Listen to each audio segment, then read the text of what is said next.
Hello, আসসালামু আলাইকুম। আশা করি সবাই ভালো আছেন। ফুলের রাজ্য থেকে নাজনীন সুলতানা, ফেস থেকে নাজনীন সুলতানা বলছি। তো এই যে দেখেন কত বড় একটা নৌকা আছে এখানে ডাঙায়, কিন্তু মাঝি নাই। মাঝি ছাড়া মা ছেলে বিক্রি করছে নৌকার ভিতরে খাবার। খুবই সুন্দর একটা মনোমুগ্ধকর দৃশ্য। তো আমাদের পানি পিপাসা লেগেছিল, এখানে এসেছিলাম পানি কেনার জন্য। তো হাফ লিটার পানি 60 টাকা বিক্রি করছে এনারা। তো আপনারা যারা এখানে ঘুরতে যাবেন অবশ্যই কিছু পানি খাবার সঙ্গে রাখবেন। খাবার এবং পানির দাম অনেক এখানে। তো কিছু কিছু খাবার খেয়ে আবার মানুষ এখানে ঘুরছে, কিছু করার নাই।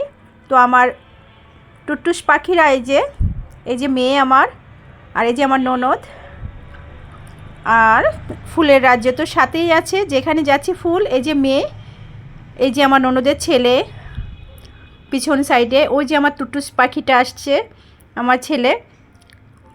তো সবাইকে নিয়ে ঘুরতে যাওয়া মজাই আলাদা। আমার ছোটো ননদের 2 বাচ্চা, বড় বাচ্চা মেডিকেলে পড়ে, ও আছে বাসায় আছে, ও আসি নাই। আর আমাদের 2 বাচ্চা নিয়ে আমরা এই 4 বাচ্চা নিয়ে দুজনে ঘুরতে বেরিয়ে গিয়েছিলাম। এই যে দেখেন, এই যে আমার ছেলে মেয়ে স্টাইল দিয়ে দাঁড়িয়ে আছে। আর এই যে আমার ননদের ছেলে, ও একটু মুডি। সবাই ভালো থাকবেন। আল্লাহ হাফেজ।